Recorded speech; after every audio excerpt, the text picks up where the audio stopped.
অসমত মৌলবাদীৰ কোনো স্থান নাই। মৌলবাদীক লৈ তৎপৰ হৈছে এতিয়া ৰাজ্য চৰকাৰ। প্ৰতিটো মুহূৰ্ততেই মনিটৰ কৰি আছে ৰাজ্য চৰকাৰে। ইতিমধ্যে ৰাজ্যৰ মুখ্যমন্ত্ৰী ডক্টৰ হিমন্ত বিশ্ব শৰ্মাই মৌলবাদী সম্পৰ্কে ইতিমধ্যে মন্তব্য কৰা পৰিলক্ষিত হৈছে। কোনো কাৰণতে মৌলবাদীক স্থান দিয়া নহ'ব এইখন অসমত। সাহসৰে যুঁজি আছোঁ, সাহসৰে যুঁজি যাম, সাহসিকতাৰে যুঁজি থাকিম। মৌলবাদীক স্থান অসমত নিদিওঁ আৰু সেয়া কেৰালাৰ পৰাই হওক অথবা বিহাৰৰ পৰাই হওক, য'ৰ পৰাই নাহক কিয় মৌলবাদী অসমত সোমাবলৈ দিয়া নহ'ব। NRC সময়তো তেওঁলোকে বহুত গণ্ডগোল কৰিছে। NRC সময়ত তেওঁলোকে গণ্ডগোল কৰি এতিয়াও সেই গণ্ডগোলীয়া পৰিস্থিতিৰ এটা সৃষ্টি কৰি আছে। গতিকে মৌলবাদীক আমি স্থান নেদাওঁ আৰু প্ৰতিটো মুহূৰ্তত আমি চকু ৰাখিছোঁ, প্ৰতিটো সময়তে আমি মনিটৰ কৰি আছোঁ। যিকোনো মুহূৰ্তত তেওঁলোকক গ্ৰেপ্তাৰ কৰা হ'ব, অকণমান উদ্ধতালি কৰিলেই তেওঁলোকক গ্ৰেপ্তাৰ কৰা হ'ব আৰু অসমত কোনো কাৰণতে তেওঁলোকক স্থান দিয়া নহ'ব। এনেদৰে মৌলবাদী সম্পৰ্কে কালিৰ দিনটোত মন্তব্য কৰিছে ৰাজ্যৰ মুখ্যমন্ত্ৰী ডক্টৰ হিমন্ত বিশ্ব শৰ্মাই। কি কৈছিলে আমি বিশেষ গ্ৰাফিক্স প্লেটৰ সহায়ত লবৰ কাৰণে চেষ্টা কৰিছোঁ। এই মুহূৰ্তত আমি বিশেষ লবৰ কাৰণে চেষ্টা কৰিছোঁ। সাৱধান, কেৰালা মুম্বাইৰ পৰা অহা মৌলবাদীৰ ওপৰত চকু ৰাখিছে ৰাজ্য চৰকাৰে। প্ৰতি মুহূৰ্ততেই মনিটৰ কৰি আছে চৰকাৰে। অসমত মৌলবাদীৰ কোনো স্থান নাই। NRCৰ সময়তো খেলি মেলি কৰিছে বুলি মন্তব্য কৰিছে এতিয়া মুখ্যমন্ত্ৰীয়ে। আমি এতিয়া অতি সাহসেৰে যুঁজি আছোঁ। এই মন্তব্য মুখ্যমন্ত্ৰী ডক্টৰ হিমন্ত বিশ্ব শৰ্মাৰ। শেহতীয়াকৈ উৰিয়াম ঘাটলৈ BBC আহিছিল, কিন্তু আমি সোমাবলৈ নিদিলোঁ। এই সমগ্ৰ ঘটনা সন্দৰ্ভতো উৰিয়াম ঘাটত যে শেহতীয়াকৈ যে BBC আহিছিল তাক লৈ এতিয়া মন্তব্য কৰিছে ৰাজ্যৰ মুখ্যমন্ত্ৰী ডক্টৰ হিমন্ত বিশ্ব শৰ্মাই। হিমন্ত বিশ্ব শৰ্মাই শেহতীয়াকৈ মৌলবাদী সম্পৰ্কে মন্তব্য কৰা পৰিলক্ষিত হৈছে। প্ৰতিটো মুহূৰ্ততে মৌলবাদীক লৈ তৎপৰ হোৱাৰ কথা ইতিমধ্যে উল্লেখ কৰিছে। সচেতন হৈ আছে, সজাগ হৈ আছে, অতি সাহসিকতাৰে যুঁজি আছে ৰাজ্য চৰকাৰে। এই কথা উল্লেখ কৰিছে মুখ্যমন্ত্ৰী ডক্টৰ হিমন্ত বিশ্ব শৰ্মাই। কোনো কাৰণতে পিছ পৰি নাথাকিম, এতিয়া অতি সাহসেৰে যুঁজি আছোঁ, সাহসেৰে যুঁজি থাকিম, অনাগত ভৱিষ্যতত সাহসেৰে আমি মূৰ দাঙি থাকিম। এই মন্তব্য কৰিছে ৰাজ্যৰ মুখ্যমন্ত্ৰী ডক্টৰ হিমন্ত বিশ্ব শৰ্মাই। কোনো কাৰণতেই কেৰালা অথবা মুম্বাইৰ পৰা অসমত প্ৰৱেশ কৰিবলৈ চেষ্টা কৰা মৌলবাদীৰ বিৰুদ্ধে আমি ব্যৱস্থা গ্ৰহণ কৰিম। তীক্ষ্ণ নজৰ ৰাখিছোঁ। প্ৰতিটো মুহূৰ্তত, প্ৰতিটো মিনিটত, প্ৰতিটো ছেকেণ্ডত আমি মনিটৰ কৰি আছোঁ।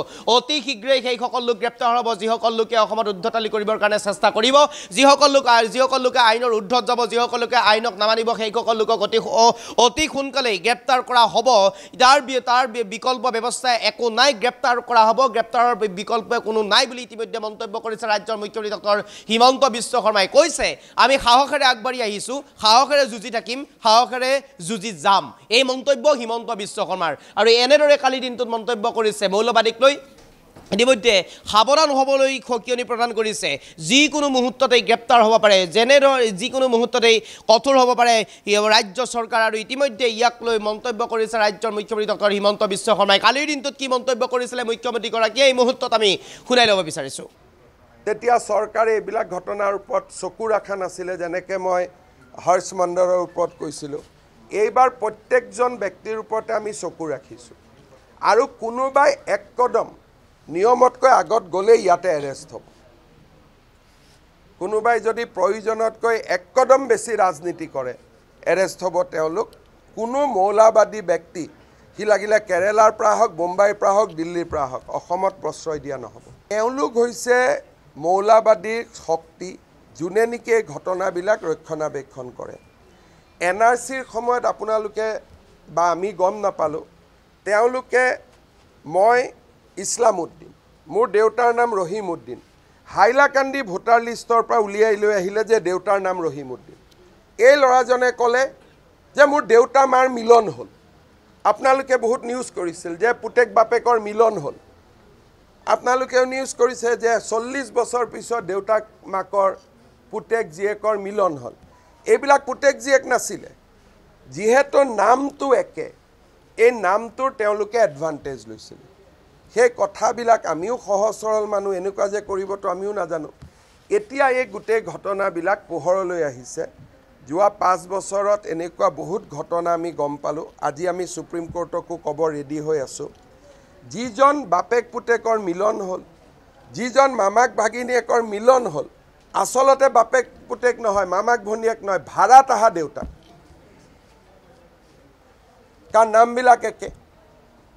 গতিকে সম্পূৰ্ণ এই মানুহবিলাকৰ বুদ্ধিতে, বিশেষকৈ হৰ্ষ মণ্ডলৰ বুদ্ধিত এই গোটেই ঘটনাবিলাক হৈছিলে। এতিয়াও তেওঁলোক আহিছে, কিন্তু এতিয়াতো অসমীয়া মানুহো বহুত কথা নতুনকৈ আমিও বুজি পোৱা হ'লোঁ।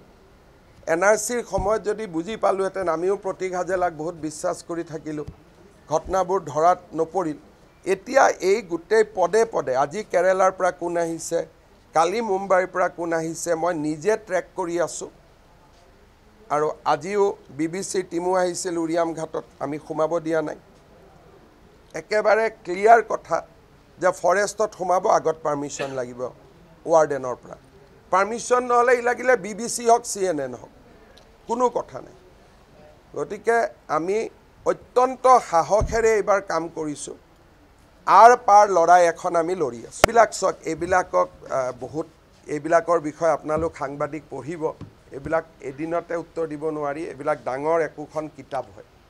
গতিকে আপোনালোকে পঢ়িব যে কেনেকৈ কোনে পইচা পায়, কেনেকৈ ক'ৰ পৰা আহে, কেনেকৈ ফাণ্ডিং হয়, USTM কেনেকৈ আৰম্ভ হৈছিল, তাৰে কেতিয়াবা গোটেই পইচা অহা প্ৰথম আৰম্ভণিটো চাব।